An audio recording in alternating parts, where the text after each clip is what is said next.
दिवाली पर मोदी सरकार ने महंगाई से जूझते लोगों को राहत दी है। पेट्रोल डीजल पर सरकार ने कदम पीछे हटाते हुए दोनों पर एक्साइज ड्यूटी कम की है। पेट्रोल पर 5 रुपए और डीजल पर मोदी सरकार ने 10 रुपए की एक्साइज ड्यूटी घटाया है। इसके बाद कम से कम 10 राज्यों ने भी वैट में कमी का ऐलान किया। इस तरह से राहत दोहरी रही। ज्यादातर एनडीए शासित राज्यों ने वैट में कमी की है।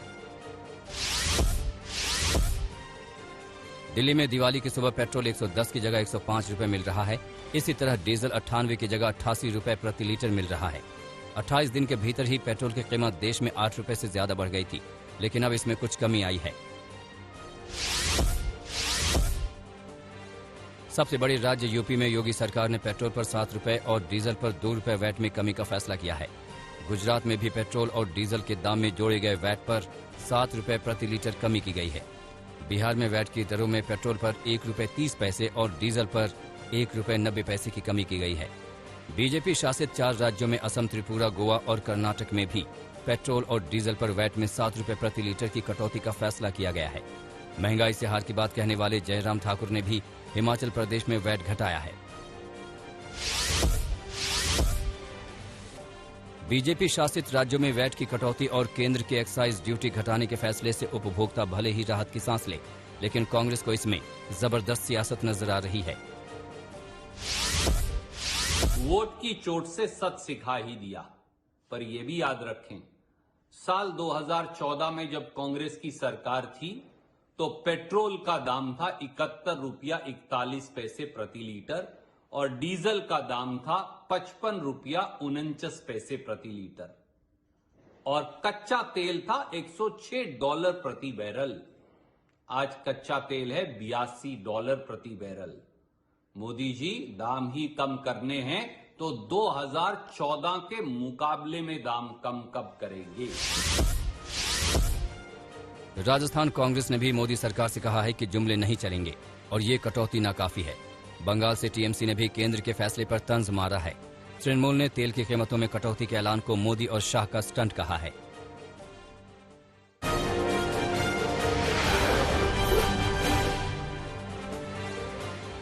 अयोध्या में दीपोत्सव का भव्य आयोजन चल रहा है। इस कड़ी में बुधवार को प्रभु राम की नगरी में 12 लाख दिए जलाए गए। 12 लाख दियों का प्रज्वलन एक वर्ल्ड रिकॉर्ड है। दीपोत्सव कार्यक्रम में राम की पैड़ी पर 9 लाख और अयोध्या के बाकी हिस्सों में 3 लाख दीपक प्रज्वलित किए गए। इस दौरान दियों की गिनती के लिए Guinness book of world record की टीम भी इस बार पहुंची। इस बार दीपोत्सव पर पहली बार ड्रोन शो का आयोजन हो रहा है। करीब 500 ड्रोन रामायण के प्रसंगों को अयोध्या के आसमान पर दिखा रहे हैं। इसके साथ ही राम की पैड़ी और सरयू के दूसरे घाटों पर 3D होलोग्राफिक शो और लेजर शो भी हो रहा है। साक्षात अपनी आंखों के सामने दीपोत्सव देखने वालों को इनविटेशन कार्ड दिए गए हैं, जबकि बाकी लोगों के लिए शहर में LED लगाई गई है। इससे पहले कार्यक्रम की शुरुआत शोभा यात्रा और झांकियां निकालकर की गई। डिप्टी सीएम दिनेश शर्मा ने अयोध्या में भगवान राम की शोभा यात्रा को रवाना किया। उधर कार्यक्रम स्थल पर भगवान राम और माता जानकी हेलीकॉप्टर से पहुंचे। इस दौरान उत्तर प्रदेश के मुख्यमंत्री योगी आदित्यनाथ ने उनका स्वागत किया। राम और सीता की आरती पर भगवान का राज तिलक किया। सीएम ने कहा कि कोरोना महामारी के चलते दुनिया भर के देशों में तबाही मची, लेकिन प्रधानमंत्री नरेंद्र मोदी के नेतृत्व में हमने इस महामारी से डटकर मुकाबला किया। कोरोना को हराने में हमारी आस्था भी अहम रही है।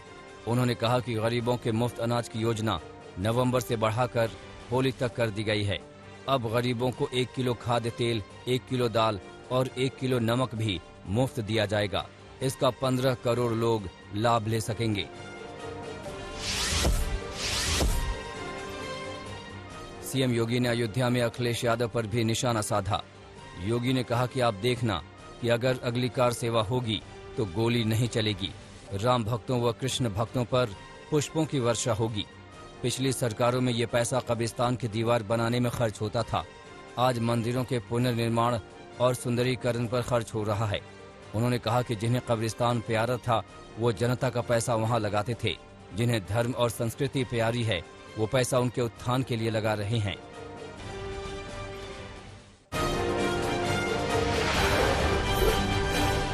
छोटी दिवाली पर टीम इंडिया ने बड़ा धमाका किया। 2020 विश्व कप में भारत ने पहली जीत दर्ज की। अफगानिस्तान की टीम को 66 रनों से रौंद दिया। इस जीत के साथ ही भारत के सेमीफाइनल में पहुंचने की उम्मीद फिर से जिंदा हो गई है। 2 मैचों में हार के बाद टीम ने अफगानिस्तान के खिलाफ धमाकेदार वापसी की। अफगानिस्तान की गेंदबाजी की धज्जियां उड़ाते हुए भारत ने 210 रनों का विशाल स्कोर खड़ा किया। ये विश्व कप में अब तक का सबसे बड़ा स्कोर है। भारत की ओर से ओपनिंग रोहित शर्मा और केएल राहुल ने की। दोनों बल्लेबाज इस मैच में फॉर्म में दिखे। रोहित शर्मा ने 47 गेंदों पर 74 रनों की धुआंधार पारी खेली।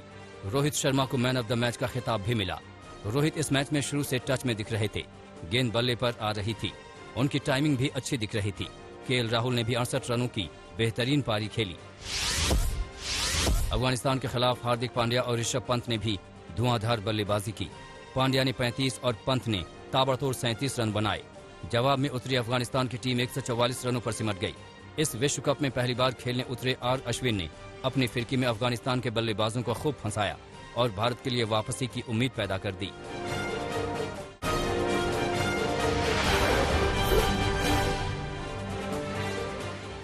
ऑस्ट्रेलिया में मौजूद फ्रांस के राजदूत ने ऑस्ट्रेलिया पर बड़ा आरोप लगाया।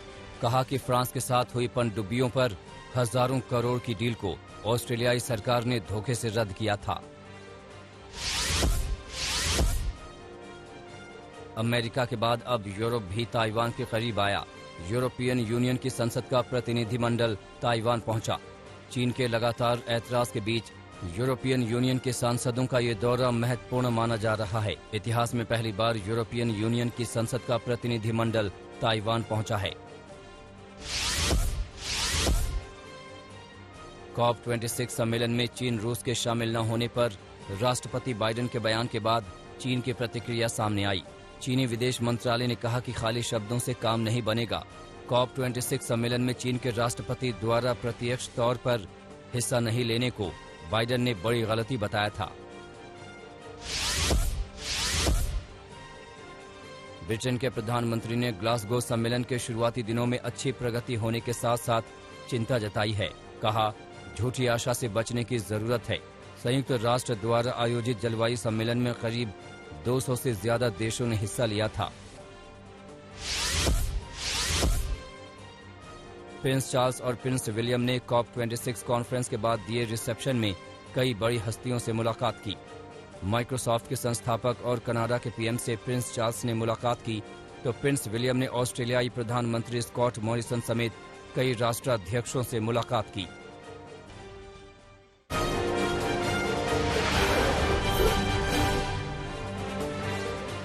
बम धमाके से एक बार फिर अफगानिस्तान की राजधानी काबुल दहला।